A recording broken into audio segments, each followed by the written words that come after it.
Welcome, weary traveler, to a journey into the past, a tranquil expedition designed to guide you from wakefulness to the restful shores of slumber.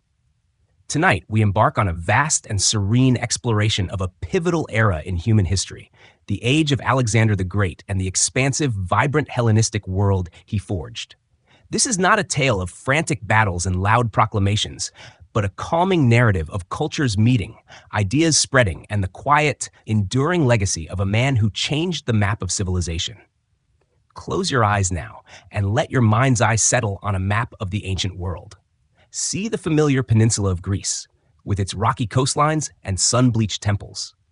Now, let us imagine it as a springboard, a place from which a new, unified vision would spring forth. The story of Alexander is not just about a single man, but about the profound ripple effect he created, a wave that washed over continents and blended the arts, philosophies, and sciences of East and West into a tapestry of unparalleled richness. We will begin our journey in the cool, mountainous kingdom of Macedon, a land on the northern fringes of classical Greece. Here, a young prince named Alexander was born, destined for greatness, but first shaped by the land and the legends of his people. We'll explore his upbringing under the tutelage of the great philosopher Aristotle, a man whose calm, logical mind instilled in Alexander a love for knowledge and an insatiable curiosity about the world. This is a story of how education and ambition can converge to create a force of nature. As we move forward, we will watch as Alexander inherits his father's powerful army and sets out on a campaign that seems at first impossibly ambitious. His goal: to conquer the vast and ancient Persian Empire. But we will not rush through the clashes of shields and the sounds of war. Instead, we will focus on the quiet moments, the strategic brilliance, and the cultural exchanges that took place in the wake of his armies. Picture the grand libraries he established, the cities he founded, and the way Greek language and art began to appear in the bazaars and royal courts of Persia, Egypt, and beyond. Our narrative will take us to the sun-drenched banks of the Nile, where Alexander was crowned pharaoh, and to the bustling markets of Babylon. We'll explore the monumental city of Alexandria, a beacon of learning and a true melting pot of cultures. Imagine the Great Lighthouse, one of the wonders of the ancient world, its light a steady guide for ships carrying spices, papyrus, and new ideas. This is the heart of the Hellenistic world, where Greek influence, or Hellenism, quietly transformed everything it touched. As Alexander's journey comes to an end, we will not dwell on the tragedy of his early death, but on the enduring legacy he left behind. His empire, vast and unwieldy, would fracture into successor kingdoms, ruled by his generals. These kingdoms, the Ptolemaic, the Seleucid, and the Antigonid, would become the true vessels of the Hellenistic age. This is where the story truly unfolds, as these new dynasties fostered an incredible period of scientific discovery, philosophical innovation, and artistic achievement. The Hellenistic world is the cradle of the first mechanical computers, the birthplace of trigonometry, and a time when a queen like Cleopatra could rule a Greek kingdom in Egypt. So let us find a comfortable place, a quiet space in our minds. Let the weight of the day fade away. As the gentle rhythm of this story unfolds, we will travel through time and space, from the dusty plains of Asia to the vibrant cities of the Mediterranean. Allow the soft flow of these words to carry you like a gentle current toward a peaceful night's rest.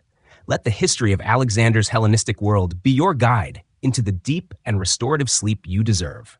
The past awaits, not with a roar, but with a whisper. We begin our journey not with a roar of conquest, but with the quiet promise of a new dawn in the mountainous land of Macedon. Imagine the cool, crisp air of the Pella highlands, the scent of pine and wild herbs carried on the breeze. This is the world into which Alexander was born in 356 BCE.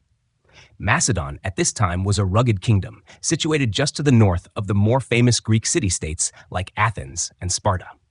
While the Athenians saw themselves as the height of culture and philosophy, they often viewed the Macedonians as a people on the fringes, strong in battle, but lacking the sophistication of the South. This perception, however, was about to be challenged and utterly changed. Alexander's father, King Philip II, was a brilliant military mind who had already begun the process of transforming Macedon from a minor kingdom into a dominant power in Greece. He reformed the army, creating the formidable Macedonian phalanx, a tightly packed formation of soldiers wielding long spears called sarissas. This military innovation was the foundation upon which Alexander's future empire would be built. As Philip built his empire, he understood that a prince needed more than just military training. In a move that would prove to be one of the most significant decisions in history, he hired the greatest mind of the Greek world, the philosopher Aristotle, to be his son's private tutor. Imagine the scene: a young, fiery Alexander filled with a desire for glory, learning from a man whose calm, logical mind sought to understand the very nature of the world.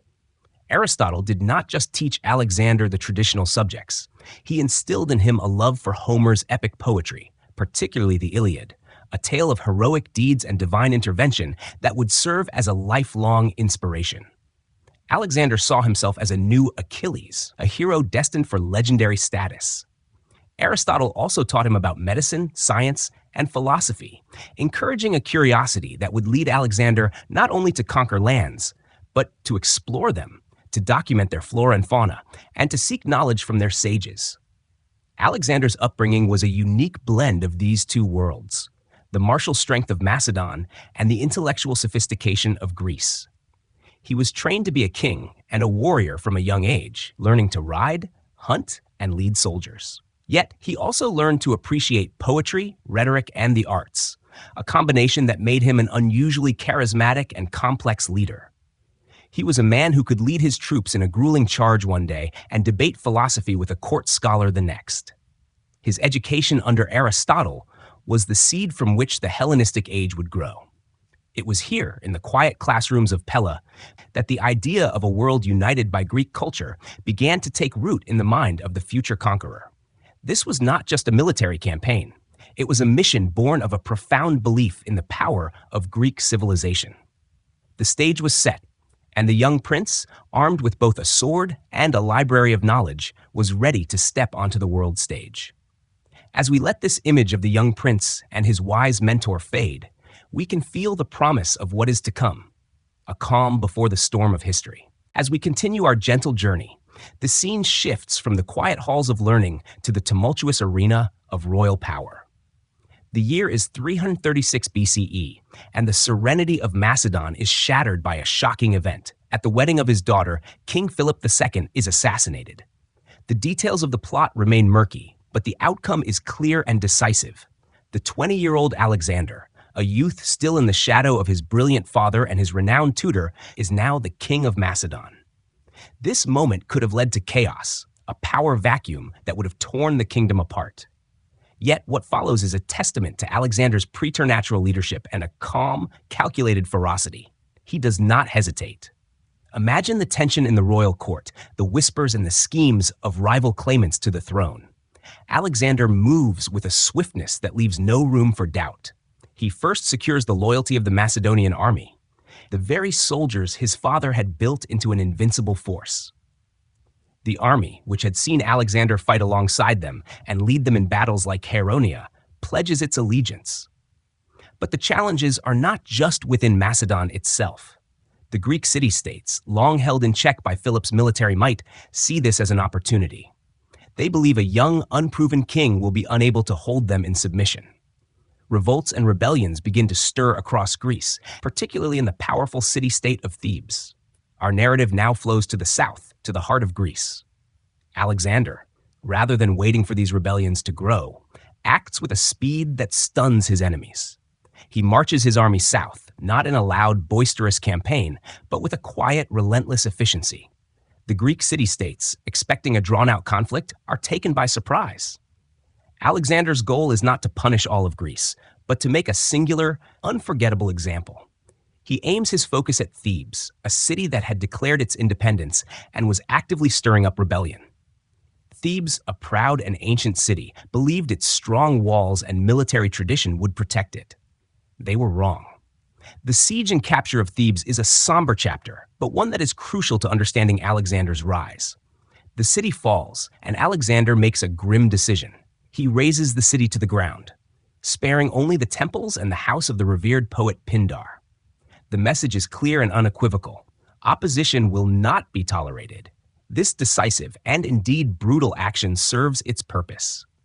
The rest of the Greek world is shocked into submission. They realize that Alexander is not a child to be trifled with, but a leader as formidable, if not more so, than his father. Athens, which had been on the verge of rebellion, sends envoys to offer apologies and fealty. The Greek city-states once again fall into line, and Alexander is elected leader of the League of Corinth, a pan-Hellenic alliance, and given the title of hegemon. He is now the supreme commander of a unified Greek army. The stage is now truly set for his grand campaign. With his rear secure and the Greek world under his firm control, Alexander can now turn his gaze eastward toward the vast and ancient Persian Empire, the very enemy his father had been preparing to invade. The expedition is presented not as a campaign of personal ambition, but as a noble and long-delayed revenge for the Persian invasion of Greece more than a century before. This narrative serves to unite the Greeks under a common cause and provides a moral legitimacy for his coming conquests. As we drift towards sleep, we can imagine Alexander, now the undisputed master of his kingdom and of Greece, standing on the shores of the Hellespont. The young prince has been forged into a king, a leader who has demonstrated both the strategic brilliance of his father and the philosophical breadth of his mentor. He stands at the edge of a new world, ready to embark on a journey that will change the course of history forever. With his position in Greece solidified, Alexander now turns his gaze eastward towards the vast, ancient land of the Achaemenid Persian Empire. This is the moment that generations of Greeks, spurred by a memory of Persian invasions a century and a half earlier, had been waiting for. Alexander, however, sees not just revenge, but opportunity. His campaign is a quest for personal glory, a philosophical expedition to explore the known world, and an attempt to fulfill a destiny he believed was divinely ordained. He begins by making a symbolic gesture, traveling to the ancient city of Troy, the site of the legendary Trojan War from the Iliad. There he pays homage to the heroes of old, particularly his supposed ancestor Achilles, a clear sign that he views his own campaign as a modern-day epic.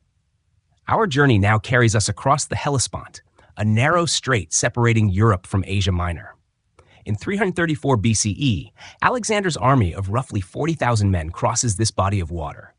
It is a moment of no return. On the Asian side, the Persian satraps, or governors, have assembled their own forces to meet him.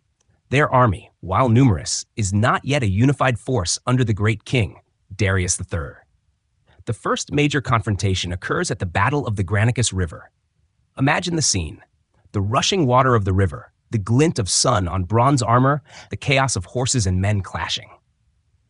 Alexander, as was his style, leads his elite cavalry charge directly into the heart of the enemy, a move of audacious courage that nearly costs him his life, but ultimately wins the day. This first victory is a powerful signal to the Persian Empire that this young Macedonian king is a force to be reckoned with. Following this initial success, Alexander does not pause.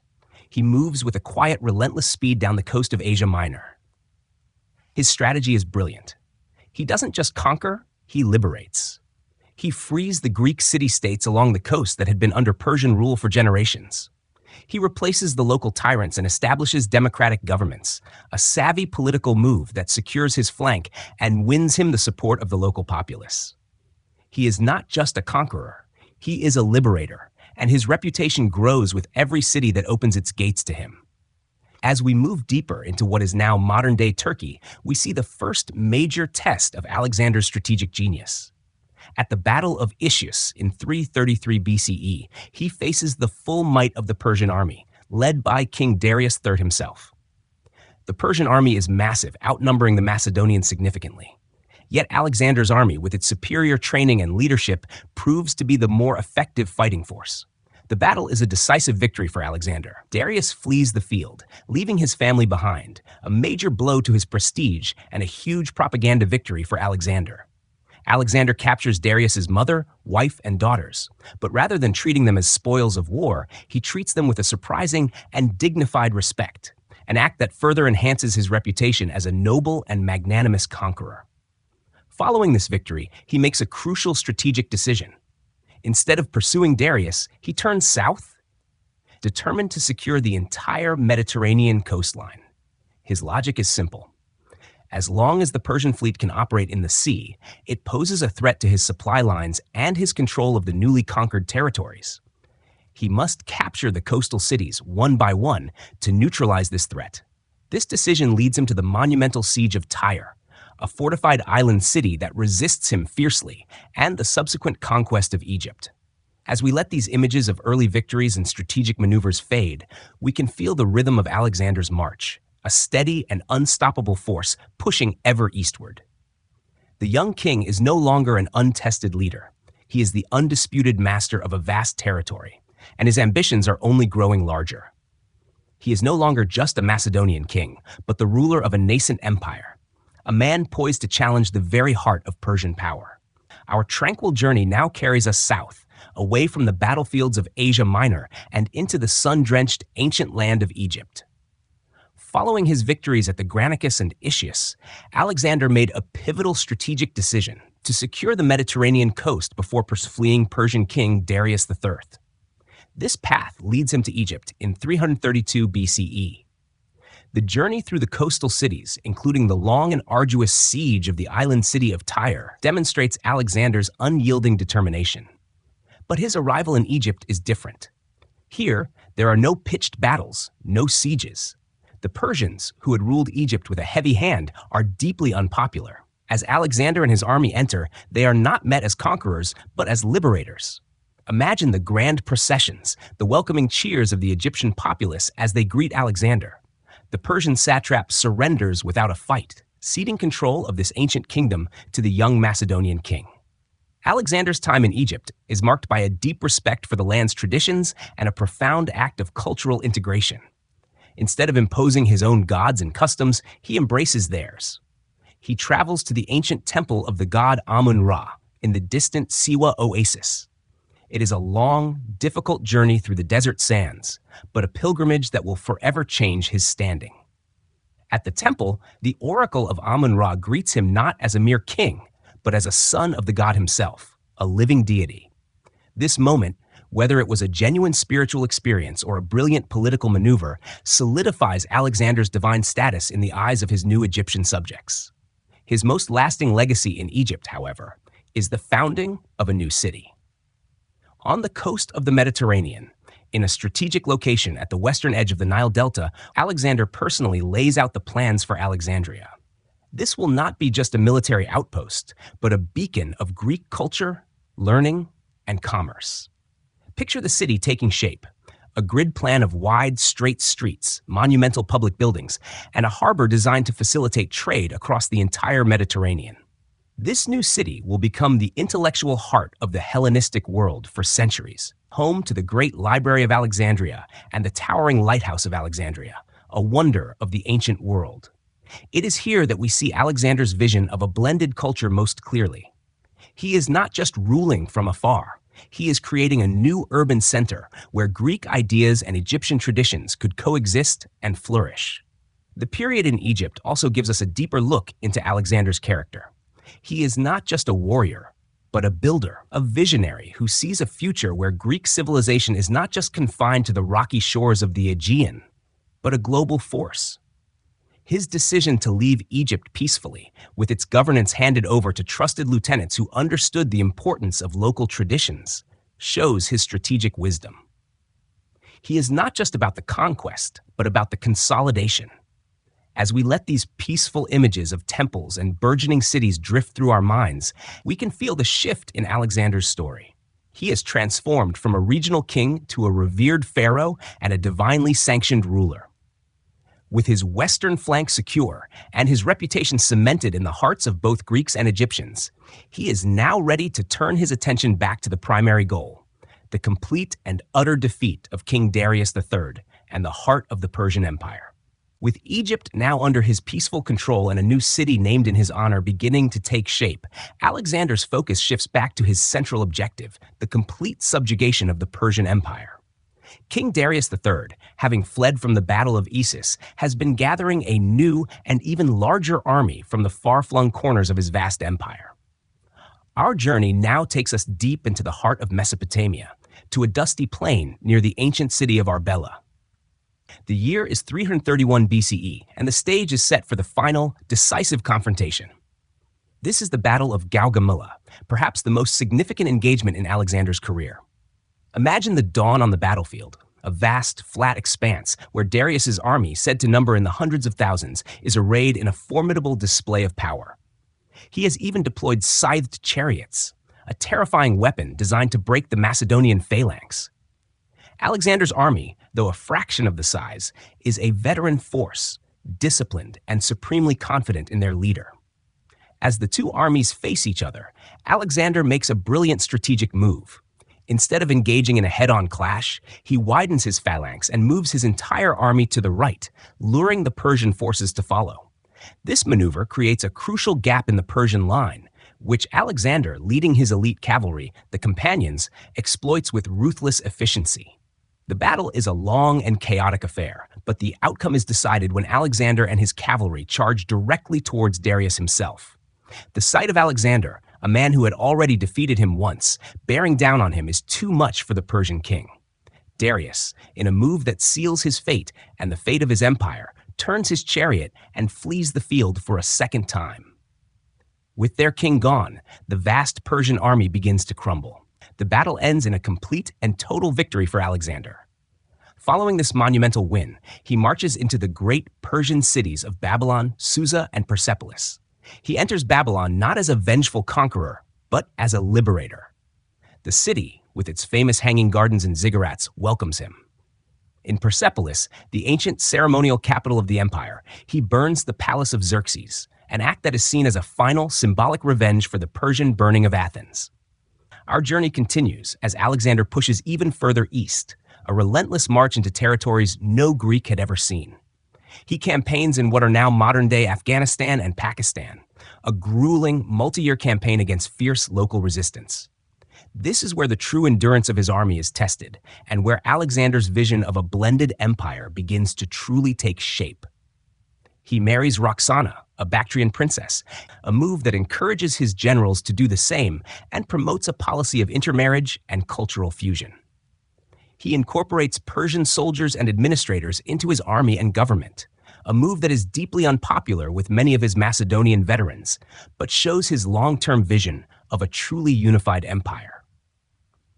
The conquests finally reach the Indus River Valley, where his army, exhausted and homesick after a decade of continuous campaigning, refuses to go any further. With a heavy heart, Alexander is forced to turn back. As we let these grand images of battlefields and ancient cities fade, we can feel the immense scope of Alexander's achievement. He has conquered the known world, from Greece to India, and he has done so not just with force, but with a unique blend of strategic genius and cultural ambition. The stage is now set for his final years, a time of consolidation and grand visions before his unexpected end. As the sun sets on the battlefields and our journey continues, we find Alexander and his weary army on the long, difficult road back from the Indus Valley. The army's refusal to push further into India was a turning point, a moment when the will of his men finally asserted itself over the indomitable ambition of their leader. The return journey is a grueling one, particularly the march through the vast and desolate Gedrosian desert. This landscape of shifting sand dunes and extreme heat proves to be a more formidable foe than any army Alexander had ever faced.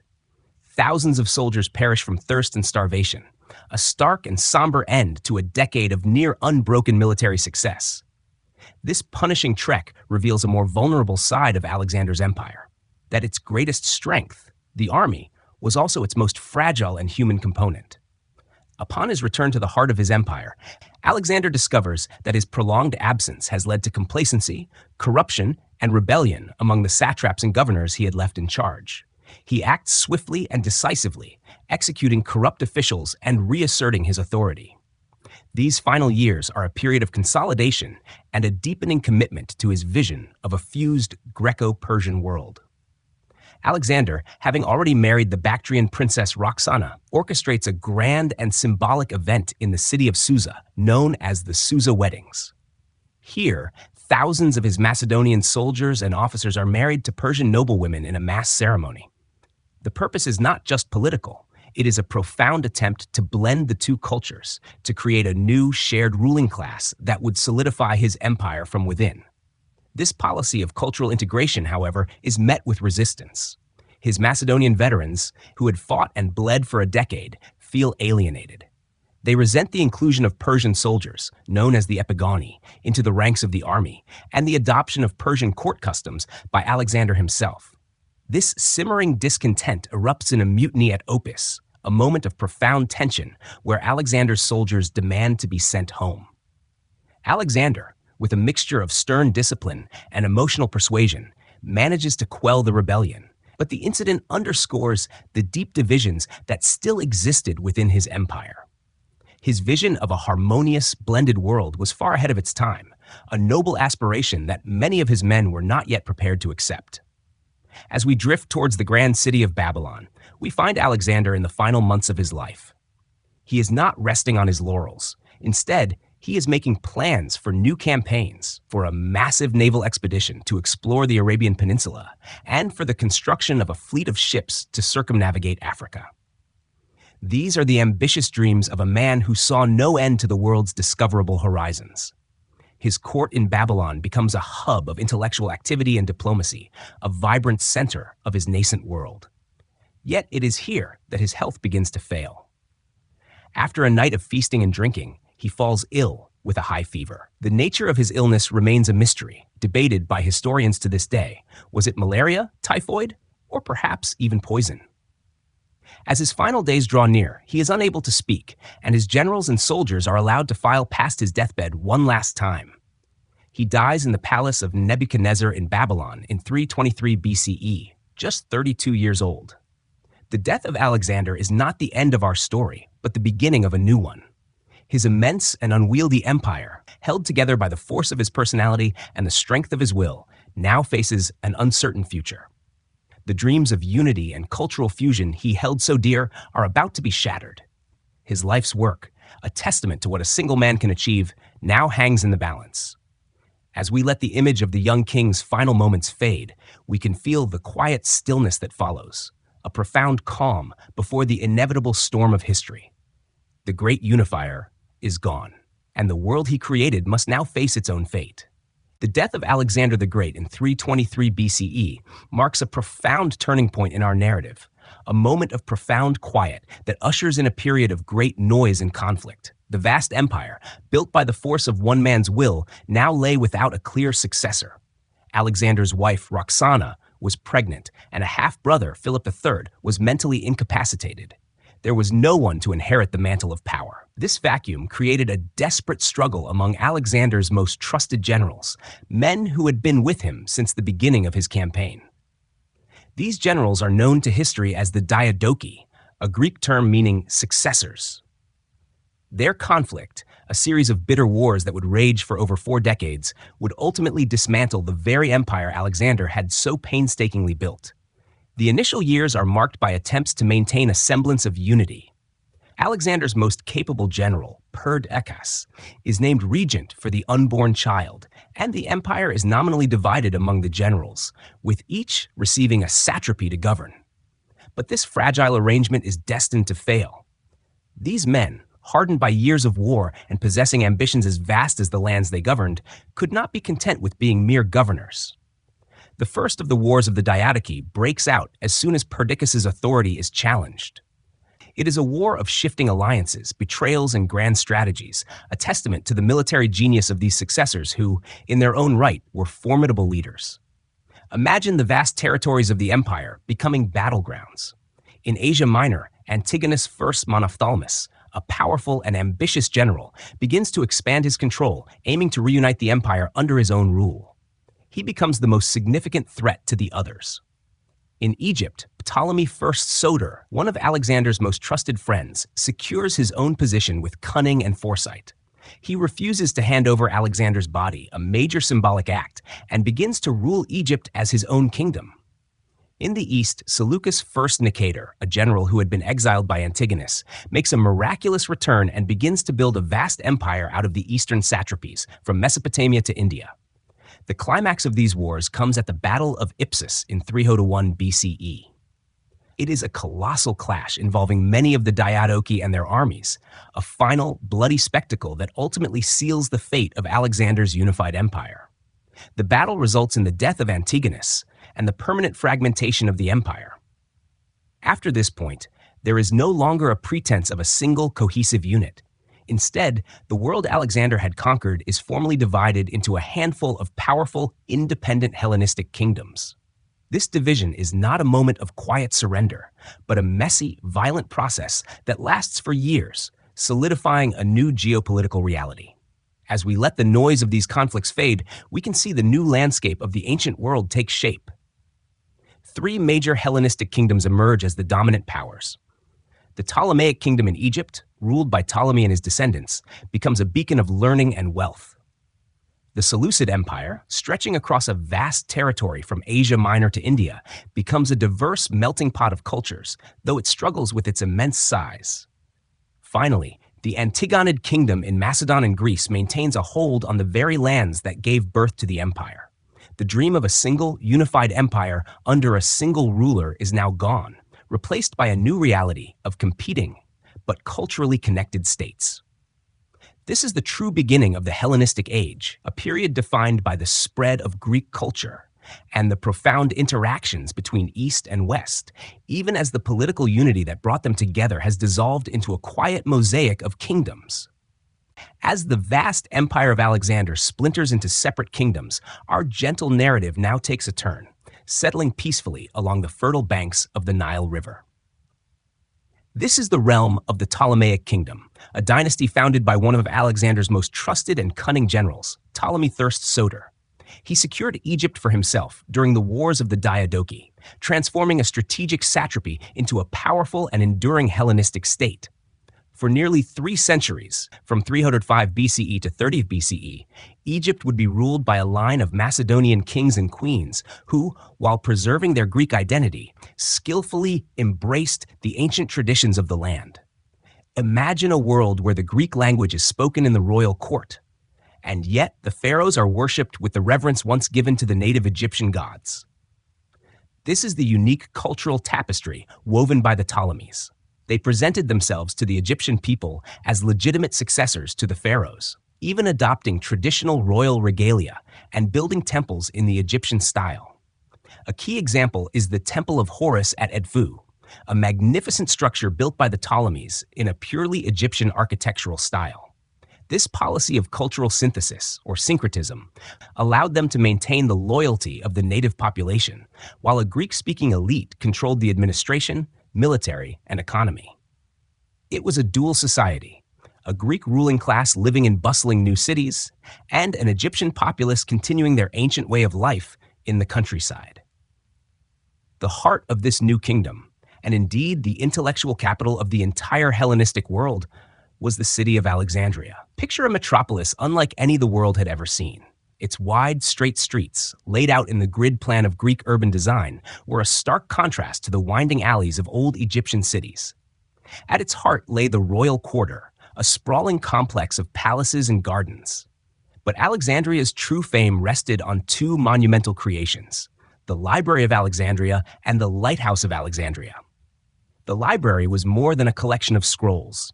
It was a research institution, a temple of knowledge where the greatest minds of the Hellenistic world came to study and work. Here, scholars like Euclid developed the principles of geometry, and Eratosthenes calculated the circumference of the Earth with remarkable accuracy. The lighthouse, one of the 7 wonders of the ancient world, was a towering structure that guided ships into the city's magnificent harbor, a symbol of Alexandria's status as a center of commerce and navigation. The Ptolemaic dynasty flourished for centuries, their wealth based on Egypt's fertile agricultural land and its strategic position in maritime trade. They were patrons of the arts and sciences, fostering an environment where human knowledge expanded in fields ranging from astronomy to medicine. Yet, as with all dynasties, a slow decline began. The later Ptolemies were plagued by internal power struggles, family feuds, and a growing dependence on the rising power of Rome. Our narrative now gently moves towards the end of this illustrious line, to its most famous and final ruler, Cleopatra VII. A woman of immense intelligence and charisma, she was a true product of the Hellenistic world, fluent in multiple languages, including Egyptian. Her story is one of a desperate struggle to maintain her kingdom's independence against the overwhelming might of the Roman Empire, a struggle that would ultimately fail. Her death in 30 BCE, followed by the Roman annexation of Egypt, marks the peaceful end of the Ptolemaic dynasty, and in many ways, the final chapter of the Hellenistic age itself. As we let the image of Alexandria's grand harbor and the peaceful flow of the Nile guide us toward rest, we can reflect on the legacy of the Ptolemies. They took the seeds of Greek culture, planted them in the ancient soil of Egypt, and nurtured a unique civilization that produced some of the greatest intellectual achievements of the ancient world. Their story is a testament to the power of cultural fusion and a final, brilliant echo of the Hellenistic world that Alexander had set in motion. As our tranquil journey draws to its close, we turn our attention to the vast and sprawling kingdom that carried the torch of Hellenism furthest into the east, the Seleucid Empire. This immense realm was forged from the eastern satrapies of Alexander's empire by his most persistent and formidable general, Seleucus I Nicator. Stretching from Asia Minor to the borders of India, the Seleucid Empire was a patchwork of ancient civilizations, from the fertile plains of Mesopotamia to the rugged mountains of modern-day Afghanistan. It was, in many ways, the most direct inheritor of Alexander's vision, yet its very size and diversity made it a kingdom of constant challenge and change. Imagine trying to govern a territory so vast, so filled with different languages, religions, and traditions. The Seleucid kings faced this daunting task with a strategy of organized colonization. To solidify their control and spread Greek culture, they founded new cities throughout their empire. Many of these cities were named after themselves or their families, such as Antioch in Syria and Seleucia on the Tigris. These cities were more than just administrative centers. They were vibrant hubs of Greek life, complete with gymnasiums, theaters, and temples. They became melting pots where Greek merchants, soldiers, and artists mingled with local populations, and where the philosophies and sciences of Athens found new homes in the heart of Asia. The Seleucid rulers were patrons of the arts and sciences, fostering a flourishing of Hellenistic culture in a region that had been the heartland of the ancient Persian Empire. The Seleucid Empire's vastness, however, was also its greatest weakness. The borders were constantly under pressure from nomadic tribes in the north and the rising power of new kingdoms in the east. Over time, the easternmost provinces became difficult to control. We see this process unfold in places like Bactria, a region in Central Asia, where a Greco-Bactrian kingdom eventually broke away from Seleucid rule. This independent kingdom, though short-lived, is a remarkable example of how Hellenistic culture could take root and flourish in a completely non-Greek context, creating a unique and syncretic art style that blended Greek and Buddhist traditions. Meanwhile, in the West, a smaller but influential kingdom emerged, the Kingdom of Pergamum. This state, famous for its magnificent library and its patronage of art and architecture, became a beacon of Hellenistic learning and a rival to Alexandria itself. As we gently drift through these centuries, we see the Seleucid Empire slowly weaken. Internal conflicts, dynastic disputes, and a continuous series of wars with the other Hellenistic kingdoms eroded its power and its territorial integrity. The decisive blow, however, came from the West. The rising power of the Roman Republic, a disciplined and expansionist force, began to encroach on the Seleucid territories in Asia Minor. The Battle of Magnesia in 990 BCE was a crushing defeat for the Seleucids, and it marked the beginning of the end. Their once great empire was progressively reduced, becoming a shadow of its former self until it was finally annexed by Rome in 63 BCE. The end of the Seleucid Empire was not a loud and sudden collapse, but a quiet, steady fading of a once mighty light. And so, our great journey across the Hellenistic world draws to its close. We have traveled from the mountainous home of a young prince in Macedon to the sun-drenched banks of the Nile, from the battlefields of Mesopotamia to the distant frontiers of India. The empire of Alexander the Great may have fractured, and the Hellenistic kingdoms may have all eventually fallen, but the cultural legacy they left behind was immortal. The Greek language became the lingua franca of the Eastern Mediterranean for centuries, a common tongue that facilitated trade, diplomacy, and the spread of new ideas. Hellenistic art, with its dramatic realism and emotional depth, influenced Roman art and, through it, the art of the Western world for millennia. The philosophical schools of the Hellenistic period, like Stoicism and Epicureanism, offered new ways of understanding the human condition and still resonate with us today. As you now settle into a deep and restorative rest, let the images of this historical tapestry wash over you. See the great libraries of Alexandria and Pergamum filled with the collective knowledge of the ancient world. Picture the statues of gods and heroes, blending the grace of Greek form with the emotional intensity of the Hellenistic spirit. Imagine the philosophers debating quietly in the cool shade of a city stoa, their ideas spreading across continents. The story of Alexander and the Hellenistic world is a story of a cultural wave that washed over the old world and created something entirely new, a legacy of fusion and innovation that echoes in our world even today. The journey is complete, and the past has yielded its secrets to you. Now, let these quiet echoes of history guide you into the deepest of sleeps, a peaceful and well-earned rest.